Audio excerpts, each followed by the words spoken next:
প্রাণপ্রিয় সাক্ষীরাবাসী, আপনারা সবাই কেমন আছেন?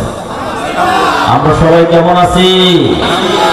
5ই আগস্টের আগে আপনারা কেমন ছিলেন আর বর্তমানে আমরা কেমন আছি? অদ্যকর আয়োজনের জন্য কোনো তেল খড়ি পোড়ানো লেগেছে কি? কর্তৃপক্ষ যারা সারা বাংলাদেশ ব্যাপী আমরা কথা বলি যে স্বস্তির সাথে আজ আলেম ওলামা কথা বলছেন, আল্লাহর কথার ব্যাপারে কোনো বাধা থাকতে পারে না। আল্লাহ পাক তো আদেশ করেছেন যে আমার কথাগুলোকে জানিয়ে দিতে হবে। আমার বড়ত্ব, আমার সার্বভৌমত্ব, আমার আধিপত্য আমার জামিনে এটা প্রচার করে দিতে হবে। এক্ষেত্রে যারা বাধা প্রদান করবে, বিগত সময়ে আবু জেহেল, আবুল হাব, উতবা, শাইবা, মুগীরার গোষ্ঠীরা যা করেছিল, তাদের সেই পদঙ্ক অনুসরণ করে একইভাবে যারা আল্লাহর কোরআনের সাথে দৃষ্টতা করবে, আল্লাহর কোরআনের মাহফিলে বাধা প্রদান করবে, আল্লাহর কোরআনের কর্মীদেরকে ধরে ধরে যারা জেলে করবে, আলেম ওলামাদেরকে জেলে করে মামুর বাড়িতে রূপান্তরিত করবে, কোরআনের সাথে দৃষ্টতা করবে, আল্লাহর কোরআন যাতে এই জামিনে প্রতিষ্ঠিত হতে না পারে। যারা কোরআনের সাথে এই দুশ্মনী করেছে, আল্লাহর সাথে দুশ্মনী করেছে, আল্লাহ দ্বীনের সাথে দুশ্মনী করেছে, রাসূলের সাথে দুশ্মনী করেছে, আল্লাহ রাব্বুল আলামিন সারদেরকে মুসকিলে দেন না। সময়ের ব্যবধানে এই দৃষ্টতাপূর্ণ আচরণ করার জন্য আল্লাহ রাব্বুল আলামিন এই জমিনটাকে তাদের জন্য নিষিদ্ধ করে দিয়েছেন। আল্লাহ ঠিক না বেঠে? কাজেই যদি কেউ সামনে এই আসনে আসীন হতে চায়, তবে বিগত স্বৈরাচার, পতিত স্বৈরাচার থেকে শিক্ষা গ্রহণ করে তাদেরকে সামনে ক্ষমতার মসনদে আসীন হতে হবে। যদি বলে ঠিক না বেঠে? অন্যথায় তাদের কপালে, তাদের ভাগ্যে চাঁদ উঠেছে। লক্ষণ সেন সে পালিয়েছিল, এখন থেকে আপনার 850 বছর পূর্বে, কিন্তু এমন নির্লজ্জ ভাবে, এমন খারাপ ভাবে এই পরিণতি নিয়ে পালাতে হয়েছে, এইরকম ঘটনা পৃথিবীর ইতিহাসে খুবই বিরল। এই জন্য আজকে যা কিছু হয়েছে সবটা হয়েছে ব্যক্তি আল্লামা দেওয়ার হোসেন সাইদি কিংবা যারা আলেম ওলামা, ইসলামী ব্যক্তিত্ব, আল্লাহর কোরআনের কর্মী, তাদের সাথে দৃষ্টিত করার জন্য করা হয়নি। মূলত তাদের সূত্রত দুশ্মনী ছিল আল্লাহর কোরআনের সাথে। চিল্লা বলেন ঠিক না ঠিক? রঙ্গিতা ধরলে ওদের হয় না কোনো ক্ষতি, জিহাদি বই বলে ধরতো কোরআন থাকতো যদি। চিল্লা বলেন ঠিক না ঠিক? রঙ্গিতা ধরলে ওদের হয় না কোনো ক্ষতি, জিহাদি বই বলে ধরতো কোরআন থাকতো যদি। যাত্রা পালা করলে ওদের হয় না অপমান, শুধু বাংলাদেশে চলতো না রে তাফসীরুল কোরআন। হিন্দু না মুসলমান নাকি উভচরী শয়তান, ওরা হিন্দু না মুসলমান নাকি উভচরী শয়তান। চিন্তা কর ঠিক না ঠিক? আসলে নামধারী মুসলমান ছিল তারা, ইসলামের সাথে দুশ্মনী করেছিল যারা, আল্লাহর কোরআনের সাথে দুশ্মনী করেছিল যারা। আপনি এই কোরআনের কর্মী যখন হয়ে গিয়েছেন, তখন আপনার সাথে শত্রুতা শুরু হয়েছে। যখন আপনি কোরআনের কর্মী ছিলেন না, আল্লাহ দ্বীনের কর্মী ছিলেন না, তখন আপনাদের সাথে দুশ্মনীটা সেই রকম হয়নি। আপনি ছিলেন সমাজের সবচেয়ে ভালো মানুষ, সবচেয়ে ভদ্র মানুষ, সবচেয়ে সত্য মানুষ। যখনই আল্লাহর কোরআন অনুযায়ী, রাসূলের সুন্নাহ অনুযায়ী জীবন পরিচালনা করার জন্য সিদ্ধান্ত গ্রহণ করলেন, তখন ওরা আপনার সাথে এমন ভাবে শত্রুতা করলো যেমন ভাবে শত্রুতা করেছিল ফেরাউন মুসা আলাইহিস সালাম এবং তার সাথীদের সাথে, নমরুদ দুশমনী করেছিল ইব্রাহিম আলাইহিস সালাম এবং তার সাথীদের সাথে, এবং আবু জেহেল, আবুল হাব, উতবা, শাইবা, মুগীরার গোষ্ঠীরা আল্লাহর রাসূল এবং সাহাবা আজমাইনদের সাথে দুশমনী করেছিল। আজ নবীজি বিদায়ের 1000 বছর পরে এসে তারা একইভাবে আল্লাহর কোরআনের কর্মীদের সাথে দুশমনী করেছে। জিন্দাবাদ ঠিক না ঠিক? এই জন্য আল্লাহ রাব্বুল আলামিন তওবার দরজা এখনো বন্ধ করে দেন নাই, উন্মুক্ত করে রেখে দিয়েছেন। বিগত সময়ে যে ভুল আপনারা করেছেন, সেই ভুলের জন্য আল্লাহর কাছে ক্ষমা প্রার্থনা করেন, আল্লাহর কাছে ক্ষমা প্রার্থনা করেন। অনেক সময় তারা বলে যে আসলে আমরা কি করেছি, আমাদেরকে নামতে হবে কেন? বলে কি বলে না? বলে তো কথা। কিন্তু আসলে আমাদের জিজ্ঞাসা, পাল্টা জিজ্ঞাসা হচ্ছে আপনারা করেন নাই, কোনটা করেন নাই? মানবতা ধ্বংস করার জন্য যা করার তার চেয়ে বেশি আপনারা করেছেন। কাজেই আপনাদের যে পরিণতি হয়েছে এর জন্য সবটুকু দায়ী আপনারা নিজেই। এই জন্য ক্ষমতার মসনদে মানুষের ইচ্ছার বিরুদ্ধে চেপে থাকা যায়, মানুষকে অত্যাচার নির্যাতন করে যখন দেয়ালে পিঠ থেকে যায়, এক সময় ওই মানুষটা বাঁচার জন্য কিন্তু বাস্ত হয়ে যায়। তখন ওই বাস্ত হওয়ার সাথে সাথে সামনে যারা থাকে, যারা অত্যাচার করে, যারা চেপে ধরে, টুটি টিপে ধরে, এক সময় তারাও কিন্তু একেবারে ভস্ম হয়ে যায়, তারাও কিন্তু চলে করে সরকার হয়ে যায়। ঠিক কিনা বলে? আল্লাহ পাক বিগত সময়ে 15 বছর তার বেশি সময় আজ আমাদের উপরে যে জুলুম করা হয়েছিল, আমাদের চেষ্টা, আমাদের প্রচেষ্টা যখন শেষ হয়ে গেছে, সেখান থেকে আল্লাহ রাব্বুল আলামিনের মদদ শুরু হয়ে গিয়েছিল। জয় বলেন সুবহানাল্লাহ। সম্মানিত হাজরিন, অনেকে মনে করতে পারেন যে হুজুর কোরআনের মাহফিল এগুলো দরকার কেন? আসলে আপনারা পড়লে সমস্যা নেই, আমরা যদি একটু বলি তাহলে বড় সমস্যা হয়ে যায়। তবে বলার আরো কারণ আছে। এই সাতক্ষীরার এই জমিনটাকে আপনারা রক্তের জমিন হিসেবে আপনারা এখানে মানে ধ্বংসস্তূপে পরিণত করেছিলেন। এই জমিনের মানুষগুলোকে এমন অত্যাচার নির্যাতন নাই যে আপনারা করেন নাই। এই জন্য আমি ব্যক্তি ইমরান হোসেন সাইদি আমার নিজের জন্মভূমি যশোর জেলা নিজের জন্মভূমি হিসাবে, নিজের জেলা হিসেবে ভালোবাসাটাই স্বাভাবিক। তারপরে বাংলাদেশের একেবারে টেকনাফ থেকে তেতুলিয়া, রূপসা থেকে পাথুরিয়া, সুন্দরবন থেকে বান্দরবন পর্যন্ত এই যে 56,000 বর্গ মাইলের এই যে ছোট্ট ভূখণ্ড, এই ভূখণ্ডের মধ্যে 8টি বিভাগ আছে, 64টি জেলা আছে। এই 64টি জেলার মধ্যে সবচেয়ে বেশি পছন্দের এবং মহব্বতের জেলা হচ্ছে সাতক্ষীরা জেলা। জোরে বলেন আলহামদুলিল্লাহ। কারণ কি?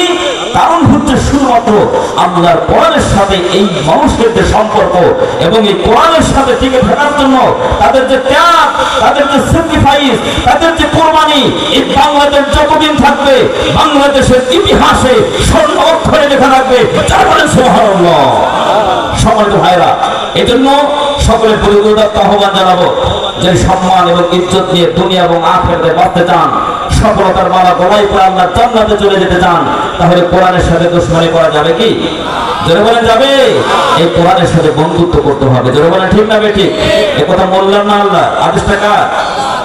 আল্লাহ রাব্বুল আলামিন সূরাতুল ফুরকানের 30 নম্বর আয়াতে রব্বুল আলামিন বলেন, ওয়া ক্বালার রাসূলু ইয়া রাব্বি ইন্না কওমি ইত্তাখাযু হাযাল কুরআনা মাহজুরা। জোরে জোরে বলেন আল্লাহু আকবার। আল্লাহ রাব্বুল আলামিন বলেন, কাল কিয়ামতের কঠিন ময়দানে আমার নবী সেদিন আল্লাহ পাক, আমি আল্লাহ পাক আমার সামনে সেদিন অভিযোগ করবে, মামলা করবে। সে অভিযোগ করবে, রব্বুল আলামিন এই কোরআনুল কারীম আমি রেখে এসেছিলাম, আমি যখন পৃথিবীর মাঝ থেকে চলে এসেছিলাম ঘোষণা করেছিলাম যে লাম তারাকতু ফীকুম আমরাইন লান তাদিল্লু মা তামাসসাকতুম বিহিমা কিতাবাল্লাহি ওয়া সুন্নাতি রাসূল। আল্লাহর নবী ঘোষণা করেছিলেন, তোমরা দুইটা জিনিসকে যদি স্বচ্ছভাবে আঁকড়ে ধরতে পারো তাহলে তোমরা কখনো পথভ্রষ্ট হবে না, তোমরা কখনো গুমরাহির মধ্যে তোমরা নিমজ্জিত হবে না। সেই দুইটা জিনিসের মধ্যে 1 নম্বর হচ্ছে মহাগ্রন্থ কোরআনুল কারীম। জোরে বলেন সুবহানাল্লাহ। আর 2 নম্বর হচ্ছে আমাদের কলিজার চেয়ে, আমাদের জানের চেয়ে সবচেয়ে বেশি ভালোবাসি যাকে, তিনি হলেন মুহাম্মদ রাসূলুল্লাহ সাল্লাল্লাহু আলাইহি ওয়াসাল্লাম। আদর্শ। জোরে বলেন সুবহানাল্লাহ। কিন্তু সেটা আমরা না করে আল্লাহর কিতাব কোরআনুল কারীমকে আমরা মাতার মাহজুর কিতাবে পরিণত করেছিল, পরিত্যক্ত কিতাবে পরিণত করেছিল। যেই বস্তু ব্যবহার আপনি করতে না করতে ফেলে রেখার কারণে ব্যবহারের অনুপযুক্ত হয়ে যায়, ব্যবহারের যোগ্যতা হারিয়ে ফেলে, সেটা আপনার নিত্য প্রয়োজনীয় কোনো আপনার আগ্নেয়াস্ত্র হতে পারে। মনে করেন আপনি দা অথবা একটা বটি, একটা কোঠার শাবল, এগুলো যদি আপনি 1 সপ্তাহ ব্যবহার না করে যদি কোথাও রেখে দেন, 1 সপ্তাহ পরে যখন আপনি ব্যবহার করবেন দেখবেন যে মরিচা পড়ে ওটার জং লেগে অনেকটা ক্ষতিগ্রস্ত হয়ে গেছে, ব্যবহারের অনুপযুক্ত হয়ে গেছে। যারা বলেন ঠিক না বেঠিক? কিন্তু 1 সপ্তাহ একটা বস্তুকে যদি আপনি কাজে না লাগানোর কারণে যদি ওটা ক্ষতিগ্রস্ত হয়ে যায়, ওটা যদি ব্যবহারের যোগ্যতা যদি হারিয়ে ফেলে, তাহলে আমাদের ঘরের থাকে, মসজিদের থাকে, আপনার মাদ্রাসার থাকে, শত শত কোরআনুল কারীম রয়েছে। মাঝে মধ্যে হাফেজে কোরআন যারা কারো বাড়িতে যদি কোরআনুল কারীম তেলাওয়াতের জন্য যায়, সাথে কোরআন না নিয়ে গেলে যখন কোরআন চাই তখন কোরআন যদি এনে দেয়, ওই কোরআনটা খোলার পরে দেখা যায় এই কোরআনুল কারীমকে মনে হয় সপ্তাহ নয়, মাস নয়, বছর নয়, যুগ ধরে এরকম ভাবে পরিত্যক্ত ভাবে পড়ে আছে।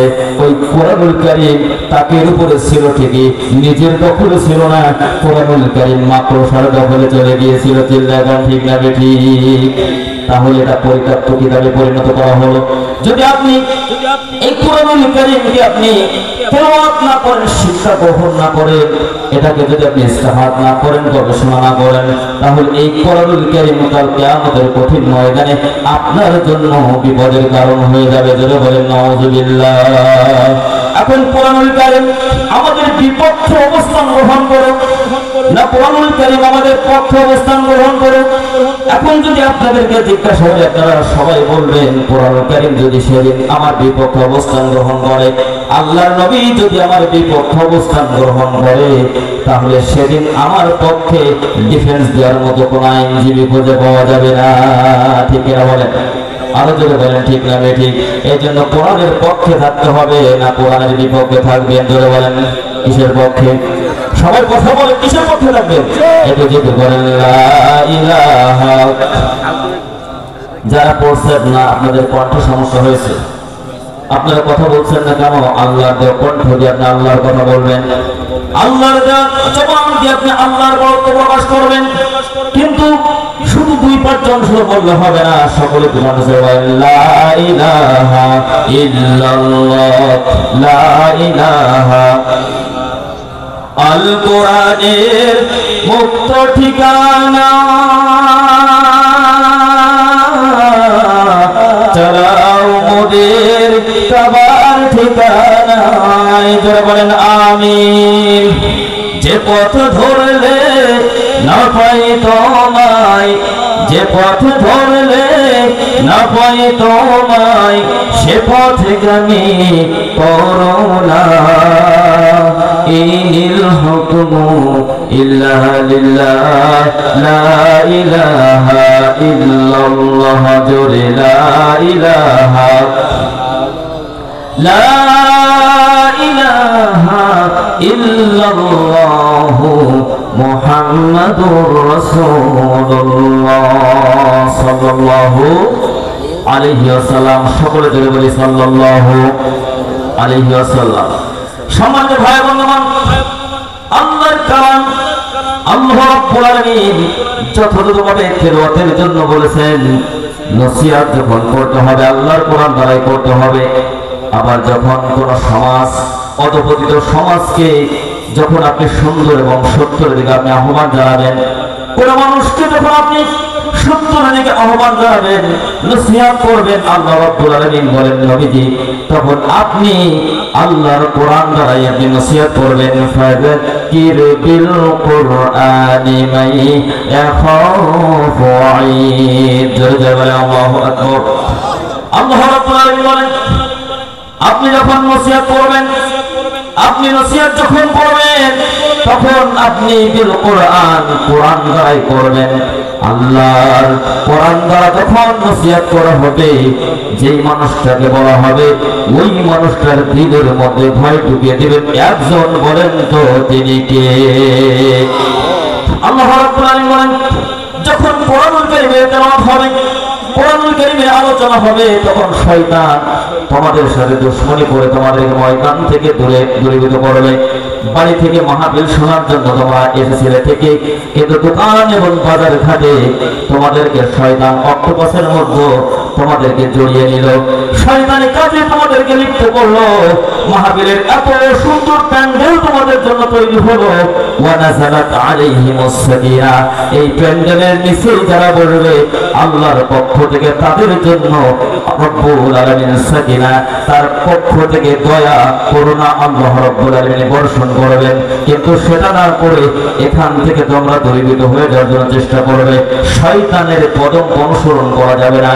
তুমি যদি বুঝতে পারো শয়তান তোমাকে অস্ত্র দিচ্ছে, ক্ষতিগ্রস্ত করার চেষ্টা করছে, তখন শয়তানকে তো লাথি মারা তোমার জন্য সহজ হয়ে যাবে। যে কিনা বলে, এই জন্য আল্লাহ বলছেন, যখন এমন দুর্বলতা প্রকাশ পাবে, তখন তুমি বুঝে নিও শয়তান তোমাকে কুমন্ত্রণা দিচ্ছে, শয়তান তোমাকে ওয়াসওয়াসা দিচ্ছে, আল্লাহর কোরআনের সংস্পর্শে তোমাকে থাকতে দিতে চায় না। এই জন্য শয়তান যাতে ওয়াসওয়াসা না দিতে পারে, কালামুল্লাহ হাকিমের বক্তব্যের শুরুতে, তেলাওয়াতের শুরুতে তোমরা বিতাড়িত মারদুদ শয়তানের ওয়াসওয়াসা থেকে আল্লাহ পাকের কাছে পানা চেয়ে নাও। এই আদেশ ডিরেকশন মোল্লার না আল্লাহর। যারা বলেন কার? আল্লাহ রাব্বুল আলামিন সূরা নাহলের মধ্যে বললেন, ফাইযা ক্বরা'তাল কুরআনা ফাসতাইন বিল্লাহি মিনাশ শাইতানির রাজীম। সকলে পড়ি আউযু বিল্লাহি মিনাশ শাইতানির রাজীম। বিসমিল্লাহির রহমানির রহিম। আলিফ লাম মিম।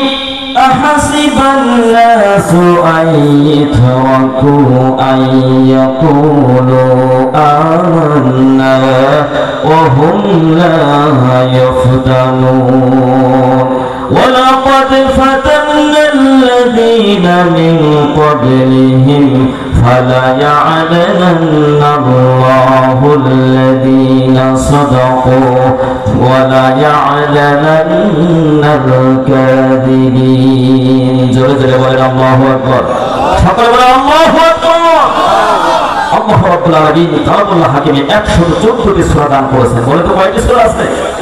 সূরা ফাতিহা যদি 1 নম্বর হয় তাহলে 114 নম্বর হচ্ছে সূরাতুন নাস। এই সূরাতুন নাস এবং সূরা ফাতিহা এর মাঝখানে আল্লাহ পাক যা দিয়েছেন মাস ইরাফ হয়ে গেছে, যথেষ্ট হয়ে গেছে। এই পৃথিবীতে নতুন কোন বুদ্ধিজীবী, কোন কবি, কোন সাহিত্যিক, কোন দার্শনিক নতুন ভাবে পৃথিবীতে আগমন করবে আর তার জন্য নতুন কোন কিতাব রচনা করতে হবে, আল্লাহ রাব্বুল আলামিন এই কিতাবের মধ্যে এমন কিছু অবশিষ্ট রাখেন নাই। যারা বলেন সুবহানাল্লাহ। ওয়া নাযালনা আলাইকাল কিতাবা তিবয়ানান লিকুল্লি শাই। আল্লাহ রাব্বুল আলামিন বলেন, হে নবী, সকল বিষয় সংবলিত একটি কিতাব মহাগ্রন্থ কোরআন কারীম আমি আল্লাহ পাক আপনার উপরে নাযিল করেছি। এর মধ্যে সুস্পষ্ট ব্যাখ্যা সহ এটা রহমত, এটা হেদায়েত তাদের জন্য হেদায়েত, তাদের জন্য রহমত, তাদের জন্য বুশরা, সুসংবাদ যারা নাকি আত্মসমর্পণ করেছে। যারা বলেন সুবহানাল্লাহ। সম্মানিত হাজিরিন, এই 114টি সূরার মধ্যে আপনার 29 নম্বর সূরা সূরাতুল আনকাবুত। এই সূরা আনকাবুতের প্রথম 3টি আয়াতে কারিমা আপনাদের খিদমতে আলোচনার সূচনায় তেলাওয়াত করেছি। আর নবী করিম সাল্লাল্লাহু আলাইহি ওয়াসাল্লামের অসংখ্য অগণিত মুখনিসৃত সুন্নাতে নববী, হাদিসে নববী থেকে এক টুকরা হাদিসে নববী পাঠ করেছি। আল্লাহ রাব্বুল আলামিন সর্বপরিসরে যদি তৌফিক দান করেন, তেলাওয়াতকৃত আয়াতে কারিমা এবং হাদিসে নববীর উপরে কিছু কথা আমরা বলার চেষ্টা করব। ওমা তৌফিকি ইল্লা বিল্লাহ আলাইহি তাওয়াক্কালতু ওয়া ইলাইহি উনীব।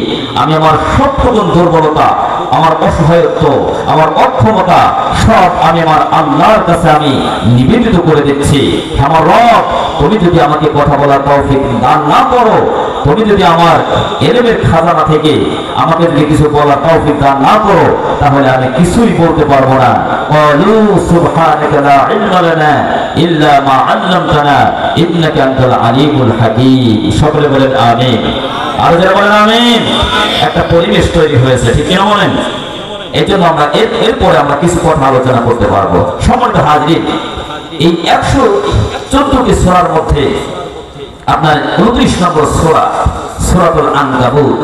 এই সূরা আনকাবুতের মধ্যে আল্লাহ রাব্বুল আলামিন চমৎকার ভাবে রাসূল আকরাম সাল্লাল্লাহু আলাইহি ওয়াসাল্লাম যখন নবদীক্ষিত সাহাবাদেরকে তিনি দ্বীনের দিকে আনার জন্য তিনি যে মিশন নিয়ে এসেছিলেন, সকল মানুষের সাথে সৃষ্টিকর্তা রবের সাথে যে একটা সংযোগ স্থাপন করে দেওয়া যায়, তার জন্য নবী করিম সাল্লাল্লাহু আলাইহি ওয়াসাল্লাম যে কাজ শুরু করে দিলেন, আল্লাহ পাক যখন তাকে আদেশ করলেন, Allah has directly sent message to him. Allah রাব্বুল আলামিন সরাসরি তার কাছে বরকত প্রেরণ করেছেন, মেসেজ প্রেরণ করেছেন, রিসালাত প্রেরণ করেছেন এবং নবীজিকে বলেছেন, ও নবী, ইয়া আইয়ুহার রাসূল বাল্লিগ মা উনজিলা ইলাইকা মির রাব্বিক ওয়া ইল্লাম তাফআল ফামা বাল্লাগতা রিসালাতাহু। কোরআনুল কারীমের সরাসরি আলোচনা এটা আপনাদের শুনতে ভালো লাগে না রহিম রব্বানের কাহিনী শুনতে ভালো লাগে? কোনটা? সকলে বলেন কোনটা? এখন কোরআনের সরাসরি আলোচনা বাদ দিয়ে কি রহিম রব্বানের কাহিনী শুরু করব? আপনাদের খারাপ লাগতেছে? তাহলে আপনারা যদি সহযোগিতা না করেন তাহলে কথা কিন্তু সামনে আগানো যাবে না। এই জন্য সহযোগিতা করা দরকার আছে না নাই? আল্লাহ রাব্বুল আলামিন সকলকে তৌফিক দান করে, সকলে বলেন আমিন। সম্মানিত হাজিরিন, আল্লাহ রাব্বুল আলামিন এই সূরা নাযিল করলেন এমন একটি মুহূর্তে যখন নবীজির উপরে অমানবিক অমানবিক নির্যাতন শুরু হয়েছে, শুধুমাত্র ইসলামের জন্য, শুধুমাত্র দ্বীনের জন্য। এই নবুয়ত পাওয়ার আগ মুহূর্ত পর্যন্ত আল্লাহর নবী ছিলেন তদানীন্তন যুগের মানুষের কাছে তিনি ছিলেন আস-সাদিক, তিনি ছিলেন আল-আমিন, তিনি মানুষের কাছে ছিলেন সত্যবাদী, তিনি ছিলেন শরীফ মানুষ, তিনি ভদ্র মানুষ। ওই সমাজে তার মতো এত ভদ্র, এত শরীফ, এমন আমানতদার, এমন সত্যবাদী আর কেউ ছিল না। কিন্তু যখন আল্লাহ বলেন হে আমার রাসূল আপনি প্রচার করুন তাই যা আল্লাহর পক্ষ থেকে আপনি আদিষ্ট হয়েছেন, আল্লাহ পাক আপনার উপর অবতীর্ণ করেছেন, আপনি সেই কিতাব থেকে আপনি প্রচার করুন, মানুষকে জানান, সত্য এবং সুন্দরের দিকে আহ্বান জানান। আর যদি আপনি সেই কিতাব থেকে কথা না বলে যদি ব্যক্তিগত কোনো গল্প কাহিনী বানিয়ে বানিয়ে রচনা করে আপনি মানুষের সামনে আপনি প্রমাণ করার চেষ্টা করেন, তাদেরকে আহ্বান জানান, তাহলে ওয়া ইল্লাম তাফআল ফামা বাল্লাগতা রিসালাতাহু। আল্লাহ পাক অসংখ্য অগণিত মানুষের মধ্য থেকে রিসালাতের জন্য একজন মানুষকে আল্লাহ পাক বাছাই করেছেন, বিশ্বব্যাপী বহুমাত্রিক জগতের জন্য রহমত স্বরূপ যাকে তিনি প্রেরণ করেছেন, সেই মানুষটাকে নিয়ে রিসালাতের জন্য বাছাই করেছেন। আপনি যদি সেই কিতাব থেকে যদি আপনি মানুষকে না বোঝান, নসিহত না করেন, তাহলে আপনি রিসালাতের দায়িত্ব পালন করলেন না বলে বিবেচিত হবে।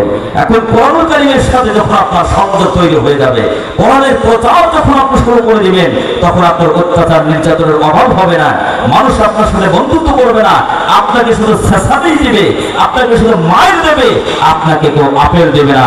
জানেন বলেন ঠিক না? ঠিক। আল্লাহ রাব্বুল আলামিন তার নবীকে বললেন, ও আমার নবী, যখন আপনার উপরে নির্যাতন অত্যাচার চলে আসবে তখন আপনি কি করবেন? আপনি মানুষের কি শরণাপন্ন হবেন? ধর্ণা দিবেন কোন পরাশক্তির কাছে নাকি আল্লাহর কাছে ধর্ণা দিবেন? সকল রকম অনিষ্ট থেকে আল্লাহ রাব্বুল আলামিন আপনাকে হেফাজত করবেন। ওয়াল্লাহু ইয়াসিমুকা মিনান নাস, মানুষের সকল অনিষ্ট থেকে আপনাকে আল্লাহ রাব্বুল আলামিন হেফাজত করবেন। আল্লাহু লা ইয়াহদিল কওমাল কাফিরিন। জোরে জোরে বলেন আল্লাহু আকবার। সূরা মাইদা আয়াত নম্বর 67। আল্লাহ রাব্বুল আলামিন বলেন, যারা অবাধ্য জাতি, যারা কোরআনুল কারীমের এই পক্ষে যারা আলিঙ্গন না করে, অনুসরণ না করে, যারা এটার সাথে পৃষ্ঠদেশ পোষণ করবে, আল্লাহ রাব্বুল আলামিন এমন অবাধ্য ব্যক্তি, অবাধ্য জাতি, অবাধ্য গোষ্ঠীকে আল্লাহ রাব্বুল আলামিন হেদায়েত দান করবেন না। বলেন তো হেদায়েতের মালিক কে? আল্লাহ রাব্বুল আলামিন হেদায়েতের মালিক। এই কথা মোল্লা না আল্লাহ? আল্লাহ রাব্বুল আলামিন সূরা কাসরের মধ্যে বলেন, ইন্নাকা লা তাহদি মান আহাবাবতা ইলাইকা ওয়ালাকিন্নাল্লাহা ইয়াহদি মান ইয়াশা ওয়া হুয়া আ'লামু বিল মুহতাদিন। জোরে জোরে বলেন আল্লাহু আকবার। আল্লাহ বলেন, নবীজি আপনি যাকে ইচ্ছা তাকে আপনি হেদায়েত দিতে পারবেন না, গোমরাহির পথ থেকে আপনি আল্লাহর দিকে আপনি আনতে পারবেন না। হেদায়েতের মালিক কে, হেদায়েত পাবে এটা আল্লাহ রাব্বুল আলামিন ভালো জানেন। হেদায়েত আপনার হাতে দেওয়া হয় না, হেদায়েতের মালিক একমাত্র আল্লাহ রাব্বুল আলামিন। আর হুয়া আ'লামু বিল মুহতাদিন, কে হেদায়েত গ্রহণ করবে, কে হেদায়েতের মুহতাদ, এটা কেউ জানে না, একমাত্র জানেন একজন। বলেন তো তিনি কে? সম্মানিত হাজির, আল্লাহ রাব্বুল আলামিন নবীজি যখন সিদ্ধান্ত অনুযায়ী আল্লাহ পাকের ডিরেকশন অনুযায়ী তিনি কাজ শুরু করে দিলেন, নবীজির উপরে প্রথমে কিন্তু নির্যাতন আসে নাই, প্রথমে কিন্তু সাহাবাজ নাইনদের উপরে নির্যাতন এসেছে, ঠিক না বলেন? প্রথমে কিন্তু নেতাদের উপরে অত্যাচার আসে না। যদি কর্মীদেরকে আপনার নিবৃত্ত করা যায় তাহলে নেতা পর্যন্ত যাওয়া লাগে না। এই জন্য যুগে যুগে আবু জেহেল যারা, এবং আবু জেহেল বিদায়ের ১৫০০ বছর পরে এসে যারা নব্য আবু জেহেল তাদের কিন্তু ওই একই আদর্শ। ওরা প্রথমে নেতাদেরকে ধরে নাই, প্রথমে কিন্তু নেতাদেরকে মারে নাই, প্রথমে কর্মীদেরকে মেরেছে, কর্মীদের নামে হামলা মামলা করেছে, কর্মীদের ব্যবসা প্রতিষ্ঠানগুলো ধ্বংস করে দিয়েছে।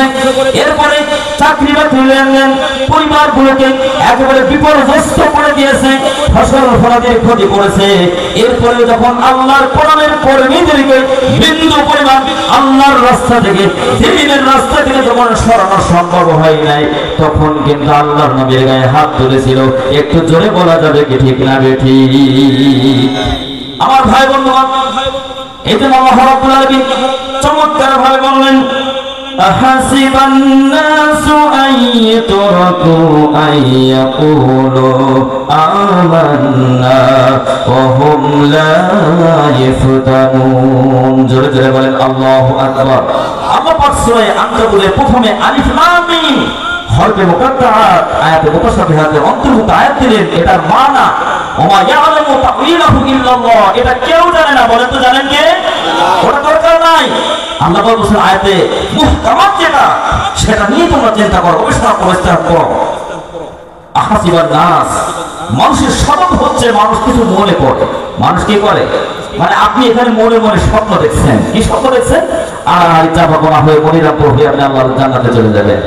আসলে আপনি ঘুমিয়ে ঘুমিয়ে যে স্বপ্ন দেখছেন ওটা কিন্তু প্রকৃত স্বপ্ন নয়। ঠিক না বলেন?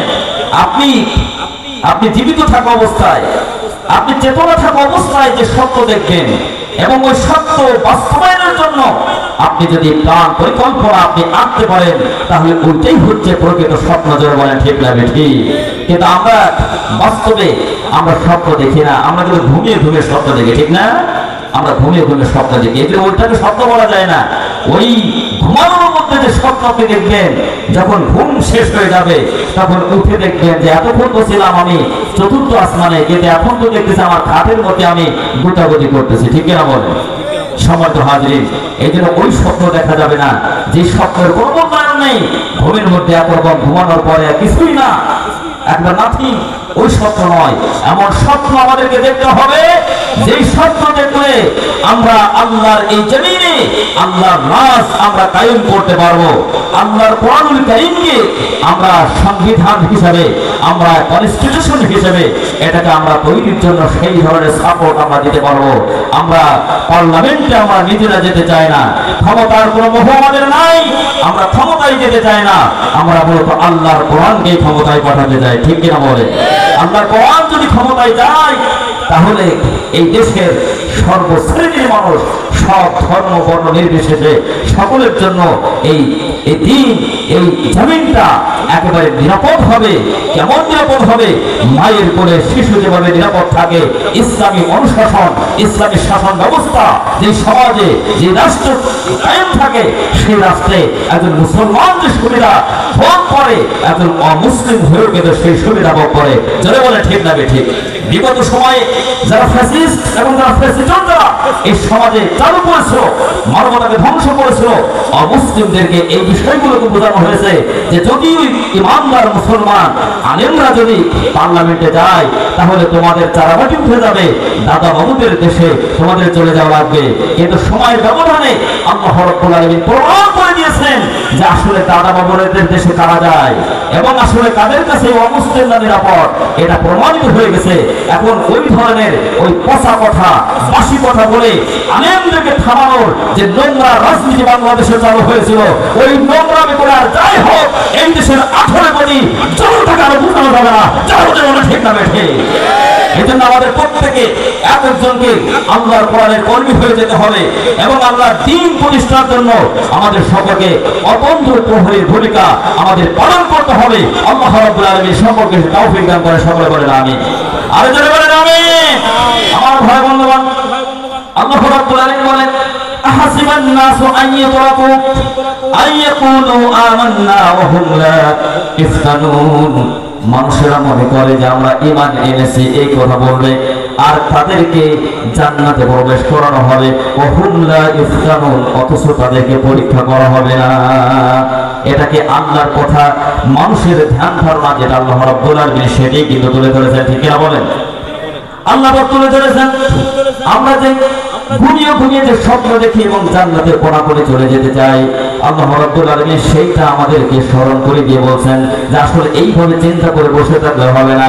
যদি জান্নাতে যেতে চাও তাহলে ঈমানের দাবিতে ওই ঈমানের ক্লাসে তোমাদেরকে অবশ্যই ভর্তি হওয়া লাগবে, লেখাপড়া করা লাগবে। ঈমানের দাবিতে তোমাদের উত্তীর্ণ হয়ে তারপরে আল্লাহ পাকের জান্নাতে যেতে হবে। জোরে বলেন সুবহানাল্লাহ। এখন আপনি বলেন রব্বুল আলামিন ঈমানের দাবি কি শুধু পরীক্ষা কি শুধু আমাদের উপরে হবে, নাকি আমাদের পূর্বে যারা পৃথিবীতে এসেছিলেন তাদের উপরে পরীক্ষা নেওয়া হয়েছিল? আল্লাহ রাব্বুল আলামিন বলেন ওয়ালা ক্বাদ ফাতান্নাল্লাযীনা মিন ক্বাবলিহিম ফালা ইয়া'লামান্নাল্লাহুল্লাযীনা সাদাকু ওয়ালা ইয়া'লামান্নাল কাযিবিন। জোরে জোরে বলেন আল্লাহু আকবার। আর জোরে বলেন আল্লাহু আকবার। আল্লাহ রাব্বুল আলামিন বলেন শুধু তোমাদের উপরে পরীক্ষা বিষয় যেমন নয়, তোমাদের পূর্বে এই পৃথিবীতে যারা আগমন করেছিল তাদের উপরেও আমি আল্লাহ পাক পরীক্ষা নিয়েছিলাম। পরীক্ষা তো এই জন্য নেব যে তোমরা ঈমানের দাবিতে কে সত্যবাদী আর কে মিথ্যাবাদী, এই দুইটা শ্রেণীর মধ্যে আল্লাহ রাব্বুল আলামিন পার্থক্য এবং পরীক্ষা নেওয়ার মধ্য দিয়ে পরিষ্কার করে দিতে চান। জোরে বলেন সুবহানাল্লাহ। তাহলে ঈমানের দাবিতে সত্যবাদী হওয়া দরকার আছে না নাই? ঈমানের দাবি যদি কোরবানি হয়, সে দাবি পূরণে আমি তৈরি থাকি যেন। ওগো দয়াময় আমার প্রভু দয়াময়, ওগো দয়াময় আমার প্রভু দয়াময়। ঈমানের দাবি সে তো বসে থাকা নয়, ঈমানের দাবি হলো কিছু বিনিময়। চিল্লাতে হবে। ঈমানের দাবি সে তো বসে থাকা নয়, ঈমানের দাবি হলো কিছু বিনিময়। সেই বিনিময় যদি কলিজার ঘাম হয়, সেই বিনিময় যদি কলিজার ঘাম হয়, সেই ঘাম দিতে আমি তৈরি থাকি যেন। সেই ঘাম দিতে আমি তৈরি থাকি যেন। ওগো দয়াময় আমার প্রভু দয়াময়, ওগো দয়াময় আমার প্রভু দয়াময়। মারহাবা। নাকি বাড়িতে বলবেন? আচ্ছা, আপনাদের খারাপ লাগতেছে মনে হচ্ছে, যেভাবে বিচ্ছিন্ন বিক্ষিপ্ত ভাবে অনেকে বসে আছেন, এটা বেশি বেশি সুন্দর দেখাচ্ছে না। পিছনে যারা আসতেছে তারা পিছনে এসে বসুক, সামনের জায়গাগুলো পূরণ করে বসার চেষ্টা করে আস্তে আস্তে। ইদা কিলা লাকুম তাফাসসাহু ফিল মাজালিসি ফাফসাহু ইয়াফসাহিল্লাহু লাকুম। যখন কোরআন কারীমের মাজলিস, ইলমে দ্বীনের মাজলিসে তোমাদেরকে আহ্বান করা হয়, খালি জায়গা পূরণ করো, সামনে গিয়ে বসো। জি, চমৎকার ভাবে আপনার এই কর্তৃপক্ষ থেকে আহ্বান জানানো হয়েছে। অবশ্য আমি শুরু করেছি এই জন্য ওনারা আমাকে সহযোগিতা করবেন, আলহামদুলিল্লাহ। প্রিয় ভাইয়েরা, আপনারা এখন অনেকে আছেন দাঁড়িয়ে থেকে, আপনার এটা শোনার কোনো বিষয় নয়। আল্লাহর কোরআনের মাজলিসে আল্লাহর নবী কথা বলতেন এবং সাহাবাত মাইনগণ তারা চেপে চেপে কাছে কাছে বসতেন, আর আমরা তো দূরে দূরে বসতেন মনে করি যে আমরা বিরাট কিছু। আর যারা কোনায় কানায় চেপায় চেপায় কপট কপটি তরুণ তরুণী শয়তানি বজ্জাতি, আবার অনেকে মনে করে আমাদের বিরুদ্ধে কোনো কথা যায় কিনা, সময় আসুক উকিত মারার জন্য আমরা রেডি আছি। আমরাও কিন্তু সময় পেলে ওই যা করেছি 15 বছর ধরে আবার তাই করার হুমকি দিচ্ছে। বলে তো দিচ্ছে কি দিচ্ছে না? আসলে আমাদের বক্তব্য স্পষ্ট সাতক্ষীরাবাসী তারা যা করেছে বিগত সময়ে ফ্যাসিজম চালু করে মানুষের সকল নাগরিক সুবিধাগুলোকে তারা ধ্বংস করেছে, রাষ্ট্রের সবকিছু তারা ধ্বংস করেছে। তারা যদি আবার সেই অত্যাচার নির্যাতন করার জন্য ক্ষমতার মসনদে আসীন হতে চায়, তারা যতই আসীন হতে চাক না কেন, এই জাতি কিন্তু দ্বিতীয়বার তাদেরকে গ্রহণ করবে না। যারা বলে ঠিক না ঠিক, আর যারা বলে ঠিক না ঠিক, এজন্য আপনারা যদি ঘুমিয়ে থাকেন, আপনারা যদি চেতনাহীন হয়ে থাকেন, সারাদিন চায়ের দোকানে বসে বসে আড্ডা দেবেন, 12টা পর্যন্ত চা খাবেন, আর বিড়ি খেতে খেতে মাথা কুদা করে ফেলে দিবেন, শয়তানি পদ্ধতি যা আছে সব করবেন। এটা আছে, ক্যারাম বোর্ড আছে, লুডো আছে, তাস আছে, দাবা আছে, এসবগুলো কি ভালো কাজ না শয়তানের কাজ বলেন তো? আচ্ছা, বিড়ি সিগারেট তামাক জল এগুলো নিয়ে যারা পড়ে থাকে এগুলো তো খুব ভালো কাজ, সবের কাজ, ঠিক না? আল্লাহ রাব্বুল আলামিন এগুলোকে নিষেধ করেছেন।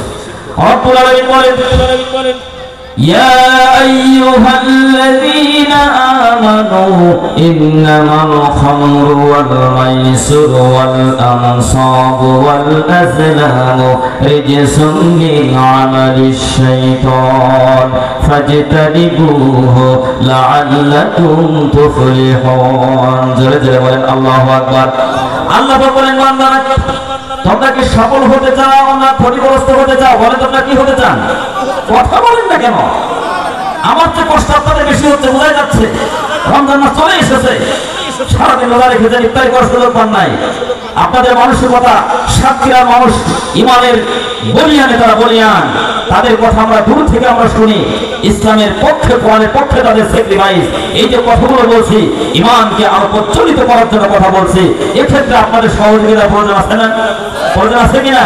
তাহলে যারা একেবারে আড়াই মনে বাস্তার মতো আমি ভেবে যাচ্ছি আর আপনি মুখ খুব বেঁধে কায়দা করে বসে আছেন, এগুলো কেন? মুসলমান এইভাবে থাকবে না। আপনি ঘুমায় থাকেন, আপনি ঘুমায় থাকেন, আপনি ঘুম থেকে উঠে দেখবেন যেমন আপনার মাতৃভূমি, আপনার জমি, আপনার ঘর বাড়ি সব ইসরায়েল হয়ে গেছে, ফিলিস্তিন হয়ে গেছে। যারা বলেন ঠিক না বেঠিক? তা আপনি ঘুমায় থাকেন, ঘুমায় থাকা যাবে কি? ইসলামের পক্ষে আমাদের সোচ্চার হতে হবে। যারা বলেন ঠিক না বেঠিক? আমাদের কর্তৃপক্ষের মধ্যে কিন্তু বলছেন হুজুর ইসলামের কথা বলবেন, দ্বীনের কথা বলবেন, কোনো ভয় নাই। আমি ফ্যাসিস্ট যারা চালু করেছে বিগত সময় আমরা ভয় পেয়ে আল্লাহর কথা বলি নাই। আর এখন বাংলাদেশের সেই আপনার 54 বছর যে স্বাধীনতা অর্জন করেছে, 47 আমরা স্বাধীন হয়েছে একবার, এরপরে আমরা বাংলা ভাষা আন্দোলন আমি লিখি নাই, আপনারা দেখেছেন, এরপর 69 গণঅভ্যুত্থান দেখেছেন, চূড়ান্ত ভাবে আপনারা 71 বিজয় দেখেছেন। কিন্তু আসলে বিজয় অর্জনের জন্য এই দেশের একবার বৃদ্ধ থেকে শুরু করে একবার তরুণ যুবকরা পর্যন্ত তাদের বুকের তাজা রক্ত ঢেলে দিয়ে তারা শক্তির কাছে, প্রমাণ শক্তির কাছ থেকে মায়ের ভূমিকে তারা ছিনিয়ে এনেছিল। আবার ছিনিয়ে এনেছিল ঠিকই, 54 বছর হয়েছিল, কিন্তু স্বাধীনতার সেই সুফল কিন্তু এই দেশ এবং জাতি কিন্তু এখন পর্যন্ত ভয় করতে পারে না। যারা বলে ঠিক না? যে বৈষম্যের বিরুদ্ধে সংগ্রাম ছিল, সেই বৈষম্য এখন পর্যন্ত চলছে। আলেম ওলামার সাথে বৈষম্য চলছে, যারা ইমানদার তাদের সাথে বৈষম্য চলছে, মসজিদ মাদ্রাসার সাথে বৈষম্য চলছে, মাদ্রাসাগুলোর সাথে বৈষম্য চলছে, মসজিদের ইমাম সাহেবরা তার মানবতার জীবন যাপন করছেন। এই বৈষম্য, এটা কি সমাজের বৈষম্য নয়? যারা বলেন বৈষম্য কিনা? এই জন্য এই বৈষম্যের প্রাচীরকে একবার ধ্বংস করে দিয়ে এখানে সার্ব এবং আপনার একবার সমতা যাতে তৈরি হয়ে যায়, তার জন্য আমাদের সকলকে চেষ্টা করতে হবে। আল্লাহ পাক আমাদের সকলকে তৌফিক দান করে, সকলে বলেন আমিন। সম্মানিত ভাই বন্ধুগণ, আল্লাহ পাক বলেন যে অনেকে আছে যে শুধুমাত্র একটু নামাজ আদায় করে মনে করে যে আসলে আমি ইসলামের সব কাজ করে ফেলেছি, কোরআনের সব কাজ আমি, সব কথাগুলোকে আমি মেনে নিয়েছি, এরপরে আমি দুনিয়ার মাঝ থেকে যখন বিদায় নিয়ে চলে যাবো, আমি স্বর্গে যাবো, আমি নরকে যাবো না, এই চিন্তা নিয়ে বসে আছে কিনা? ধরে বলেন আছে কিনা? কিন্তু আল্লাহ রাব্বুল আলামিন বলেন যে না, ইসলাম কমপ্লিট কোড অফ লাইফ, ইন্নাদ দীনা ইনদাল্লাহিল ইসলাম ওয়া রাদিতু লাকুমুল ইসলাম দীনা। তোমরা শুধু বসে বসে তোমরা পান চিবাবে আর বিড়ি খাবে আর মনে করবে আল্লাহর জান্নাতে চলে যাবে। তোমরা যদি জান্নাতে যাও তাহলে জাহান্নামে যাবে কা? ঠিক কিনা বলেন? এটা আল্লাহ বলেন জান্নাতে যদি যেতে চাও হুম লা ইফতারুন, অবশ্যই তোমাদেরকে আমি আল্লাহ পরীক্ষা করব। পরীক্ষায় অংশগ্রহণ করে তোমাদেরকে উত্তীর্ণ হয়ে তারপর আল্লাহর জান্নাতে যাওয়ার জন্য স্বপ্ন দেখতে হবে। পরীক্ষায় উত্তীর্ণ না হয়ে কোন ছাত্র যদি মনে করে সারা বছর ক্লাস করেছি, পরীক্ষা দিলাম না, এরপরে হুজুর আমাকে উত্তীর্ণ করে দেন, আমার রোল নম্বরটা 1 থেকে 3 মধ্যে করে দিয়েন, তখন উস্তাদের কাছে যদি কোনো ছাত্র এই দাবি করে, ওই ছাত্রকে পাগল বলবে না মাথা গোল বলবে? জোরে বলেন তো কি বলবে? যে ছাত্র পরীক্ষায় দিল না, আপনি সারা বছর ক্লাসে উপস্থিত থাকেন কিন্তু পরীক্ষার সময় অংশগ্রহণ করলেন না, আপনি উত্তীর্ণ হতে চাচ্ছেন, আবার বলছেন যে রোল নম্বর 1 থেকে 3 এর মধ্যে করে দিন। এইভাবে যদি কোন ছাত্র এই চিন্তা করে উস্তাদের কাছে দাবি করে যদি সে পাগল হিসেবে বিবেচিত হতে পারে, যারা পরীক্ষার অংশগ্রহণ করবে না, দিনের পথে চলার জন্য হামলা মামলা হুলিয়া নিয়ে ব্যবসা বাণিজ্য চাকরি বাকরি সবকিছু ধ্বংস হবে না, আপনার অত্যাচার আসবে না, জুলুম আসবে না, আবার আপনি পুরাপুরি জান্নাতে চলে যেতে চান। আসলে এই ধরনের চিন্তা নিয়ে যারা বসে আছে এরা সুস্থ মস্তিষ্ক হতে পারে না, এগুলো হচ্ছে অসুস্থ মস্তিষ্ক। ধরে বলেন ঠিক না ঠিক? আমার ভাই বন্ধুগণ, নবীজির যে কয়জন সাহাবী সবচেয়ে বেশি নির্যাতিত হয়েছেন তার মধ্যে হযরত খাব্বাব রাদিয়াল্লাহু তাআলা ছিলেন অন্যতম। খাব্বাব রাদিয়াল্লাহু তাআলা, হযরত ইয়াসির, হযরত আম্মার, মহিলা সাহাবীদের মধ্যে হযরত সুমাইয়া রাদিয়াল্লাহু তাআলা আনহা, এইভাবে যারা বেশি বেশি নির্যাতিত হয়েছেন তাদের মধ্যে হযরত খাব্বাব রাদিয়াল্লাহু তাআলা নবী করিম সাল্লাল্লাহু আলাইহি ওয়াসাল্লামের কাছে এসে নবীজিকে বলছে, আলা তাস্তানসিরু লানা আলা তাদউ লানা ইয়া রাসূলুল্লাহ সাল্লাল্লাহু আলাইহি ওয়াসাল্লাম। কথা কি শুনতেছেন? কথা আমার দিকে খেয়াল করে, সবাই আমার দিকে খেয়াল করে। হযরত খাব্বাব নবীজি কাবা শরীফের পাশে তিনি হেলান দিয়ে তিনি বিশ্রাম করছিলেন। আমি কয়েক মাস আগে আমি মক্কাতুল মুকাররমা এবং মদিনাতুল মুনাওয়ারা থেকে আমি ঘুরে এসেছি, ওমরা সফর সম্পন্ন করে আসলাম। কোরআনুল কারীম থেকে এতদিন যা কিছু পড়েছি সেগুলো বাস্তবে সচক্ষে সেগুলো দেখে দেখে এসেছি। আগে ওয়াজ করতে যে যত মজা পেয়েছি, যত টেস্ট পেয়েছি, এখন বর্তমানে তার চেয়ে কয়েক গুণ বেশি মজা পাই, যেহেতু কোরআনুল কারীম নাজিলের জায়গাগুলোকে আল্লাহ রাব্বুল আলামিন চর্মচোখ দ্বারা সচক্ষে দেখার তৌফিক দান করেছেন। সকলে বলেন আলহামদুলিল্লাহ। আমি দোয়া করেছি এবং সেখানে বলে এসেছিলাম যে যারা আল্লাহর কোরআনের এই মাহফিল সারা বাংলাদেশ ব্যাপী, আমি এই কোরআনুল কারীমের এই মাহফিলে আমার নির্ভীক পথ চলা যেখানে যাব আমি মানুষদের জন্য দোয়া করব। এবং ওইখানে বলে এসেছিলাম যারা আমার কথা শুনবে, যারা আমাকে সম্মান করবে, যারা আমাকে ভালোবাসবে, এই দোয়ার মধ্যে আমি তাদেরকে আমি অংশ স্থাপন করে নিব। সম্মানিত হাজির, কাবা শরীফের পাশে আল্লাহর নবী আরাম ফরমাচ্ছেন।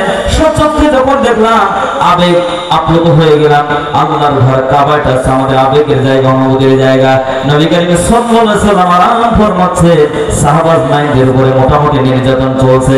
এমন সময় হযরত খাব্বাব নবীজির কাছে যে বলেন, ইয়া রাসূলুল্লাহ আলা তাস্তানসিরু লানা আলা তাদউ লানা ইয়া রাসূলুল্লাহ, হে আল্লাহর রাসূল আমাদের জন্য আপনি কি আল্লাহর কাছে দোয়া করবেন না? আমরা তো মায়ের খেয়ে বেশি হয়ে গেলাম। কথা শুনতেছেন? বিগত সময় কিন্তু আপনাদের এই আরজি আপনাদের আবেদন দিলে এরকমই ছিল যে আসলে কিভাবে এই ফ্যাসিস্ট কিভাবে বিদায় নেবে। ভোটের প্রয়োজন হয় না, সমর্থনের প্রয়োজন হয় না, এরা অটোভাবে প্রশাসনের কাজের উপরে ভর করে এরা একবার অটোভাবে কিয়ামত পর্যন্ত ক্ষমতায় থাকতে চায়। ওরা টার্গেট দেয় 41 সাল।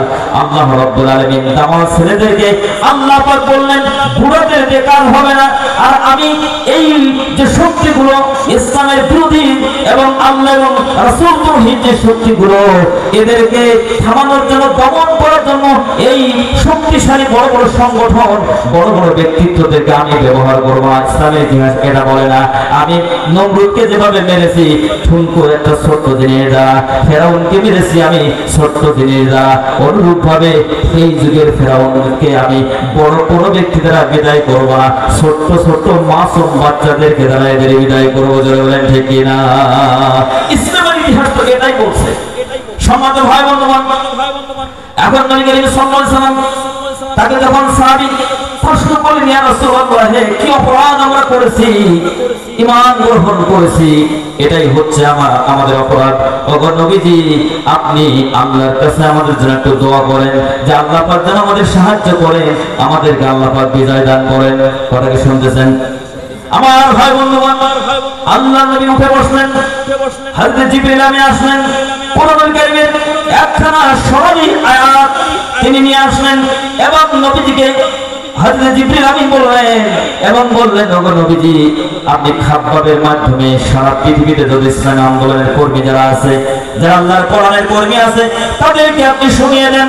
আম্মা হাসিবতুম আন তাদখুলুল জান্নাতা ওয়া লাম্মা ইয়াতিকুম মাসালুল লাযীনা খালাউ মিন ক্বাবলিকুম মাসাতুহুমুল বাসাউ ওয়াদ-দাররাউ ওয়া যুলজিলু হাত্তা ইয়াকুলার রাসূলু ওয়াল্লাযীনা আমানু মা'আহু মাতা নাসরুল্লাহ আলা ইন্না নাসরাল্লাহি করিব। জোরে বলেন আল্লাহু আকবার। আল্লাহ বলেন, নবীজি আপনি শুনিয়ে দেন, আপনার সাহাবী খাব্বাবকে শুনিয়ে দেন, যারা নির্যাতিত, যারা নিষ্পেষিত, তাদেরকে আপনি শুনিয়ে দেন, সারা বিশ্বের যারা নির্যাতিত মানুষ, তাদেরকে আপনি শুনিয়ে দেন, তোমরা কি মনে করেছো যে তোমাদেরকে এমনি তোমরা জান্নাত পেয়ে যাবে? আম হাসিবতুম আন তাদখুলুল জান্নাহ, তোমরা কি মনে করেছো যে তোমরা এমনিতেই তোমরা জান্নাত পেয়ে যাবে? ঈমান এনেছি, এই কথা বললাম, ওই যে আইয়াকুলু আমান্না, ঈমান এনেছি এই কথা বলবে, আর তোমাদেরকে জান্নাত দেওয়া হবে, ওহুমলা ইফতানুন, পরীক্ষা করা হবে না। অথচ তোমাদের পূর্বে যারা এই ঈমানের পথে জীবন পরিচালনা করেছে, নবীদের অনুসৃত রাস্তায় দ্বীনের পথে যারা জীবন পরিচালনা করেছেন, কিতাব অনুসরণ যারা করেছেন, নবীদের সাথে সঙ্গী যারা ছিল, তাদের উপরে অত্যাচার নির্যাতনের ইস্তেমরোলার এমন ভাবে চালানো হয়েছিল, তারা অত্যাচারে অতিষ্ঠ হয়ে বাচ্চা শিশুদের মতো তারা ডুকরে ডুকরে তারা কেঁদে উঠেছে, সহ্য করতে পারে নাই। এক পর্যায়ে তাদের মনের অজান্তে তাদের জবান থেকে বেরিয়ে এসেছে, মাতা নাসরুল্লাহ, ও আল্লাহ কবে আসবে তোমার বিজয়? জোরে বলেন আল্লাহু আকবার। কবে আসবে তোমার বিজয়? আল্লাহর নবীকে আল্লাহ পাক জানিয়ে দিলেন, নবী আপনি জানিয়ে দেন, আলা ইন্না নাসরাল্লাহি করিব। ওগো নবীজি, বেশি সময় বাকি নাই, অত্যাচার চলতেছে, যখন সীমা অতিক্রম হয়ে যাবে, মানুষের চেষ্টা যেখানে শেষ হয়ে যাবে, আমি আল্লাহ পাকের মদদ সেখান থেকে শুরু হয়ে যাবে। ও নবী, আর বেশি দেরি নয়, আল্লাহর বিজয় অতি নিকটে চলে এসেছে। সুবহানাল্লাহ। আমার ভাই বন্ধুগণ, এই জন্য আমরা কোরআন থেকে পড়েছি, আমরা জেনেছি, কিন্তু বাস্তবে 24 সালে আমরা বৈষম্য বিরোধী ছাত্র আন্দোলনের দামাসেরা খেয়াল করেন আমার দিকে, তারা নিজেদের জীবনকে বাজিয়ে রেখে তারা সব কিছু উপেক্ষা করে এই দেশের স্বাধীনতা যাতে নতুন ভাবে অর্জিত হয়, মানুষ যাতে বৈষম্যের শিকার হয়ে দিনের পরে দিন, বছরের পরে বছর ধরে যাতে অত্যাচারের নির্যাতনের ইস্তেমরোলা তাদের উপরে চালানো হবে, এইভাবে তো হতে পারে না। এই জন্য এই দেশের মানুষের নির্যাতিত নিষ্পেষিত মানুষের অধিকার আদায়ের জন্য তারা নিজেদের বুককে চেতিয়ে দিলেন, পেতে দিলেন। আবু সাঈদ মুগরা শাহাদাতের নজরানা তারা পেশ করলেন। আমি যখন জামালপুর হয়ে, রংপুর হয়ে, আমি তাফসীর মাহফিলের জন্য যখন লালমনিরহাট হয়ে আমি কুড়িগ্রাম যখন আমি গেলাম কয়েকদিন আগে, যখন রংপুর থেকে আমি দেখলাম আপনার রোকেয়া ইউনিভার্সিটির একেবারে সেই সামনে যেখানে আবু সাঈদ চত্বর, ওখানে আবু সাঈদ যেখানে বুক চেতিয়ে সে স্বৈরাচারের বিপক্ষে জীবনকে মোটেও পরোয়া করে নাই, স্বৈরাচারের গুলির সামনে বুককে চেতিয়ে দিয়েছিল। আর স্বৈরাচারের সে পদলেহনকারী এই শয়তান বদমাইশ এই পুলিশ লীগগুলো এমন ভাবে তার বুকটাকে ঝাঁঝরা করে দিল, শহীদ করে দিল। আবু সাঈদ, তুমি আমাদের জন্য স্মরণে বরণ হয়ে গেলে। যেহেতু আমার হাতে সময় কম ছিল, মনে চাচ্ছিল যে আমি ওখানে গাড়ি থেকে নেমে যাই, যেহেতু লালমনিরহাট হতে অনেক দুর্গম পথ, সেখানে যে আমাকে আলোচনা করতে হবে, রাত 10টার সময় আলোচনা, কিন্তু তার আগে আমার একটু দেরি হয়ে গেছে। কিন্তু দোয়া করে গেলাম, আবু সাঈদ তুমি আমাদের স্বপ্ন, তুমি আমাদের আকাঙ্ক্ষা। যারা বলেন ঠিক না বেটি? আমার ভাই বন্ধুগণ, আজকে এই শহীদদের স্বপ্নকে অনেক অস্বীকার করছে, ঠিক না বলেন? আজকে শহীদদের সেই যে রক্ত দেওয়া শহীদ হন এবং যে উদ্দেশ্য নিয়ে তারা ময়দানে ঝাঁপিয়ে পড়েছিল, আসলে তারা তো বৈষম্যের প্রাচীরকে ধ্বংস করে এখানে সত্য এবং সুন্দর যাতে কায়েম হয়ে যায় তার জন্য তাদের সংগ্রাম ছিল। কিন্তু অনেকে সেটা সহ্য করতে পারছে না। আসলে তাদের এই ত্যাগ স্যাক্রিফাইসকে অনেকে সহ্যই করতে পারেনি, ঠিক কিনা বলে? এই জন্য আমরা বলতে চাই যে বর্তমান যে সরকার এখন আমাদের শাসন ক্ষমতা আছে, তাদেরকে আহ্বান জানাবো যে আশা নিয়ে তারা এই ময়দানে ঝাঁপিয়ে পড়েছিল অধিকার আদায়ের জন্য, বৈষম্যকে দূর করার জন্য, যতক্ষণ পর্যন্ত বৈষম্য দূর না হবে ততক্ষণ পর্যন্ত আমরা নতুন কোন স্বৈরাচারের আবির্ভাব ঘটুকে আমরা দেখতে চাই না। একটু জোরে বলা যাবে কি ঠিক না বেঠিক?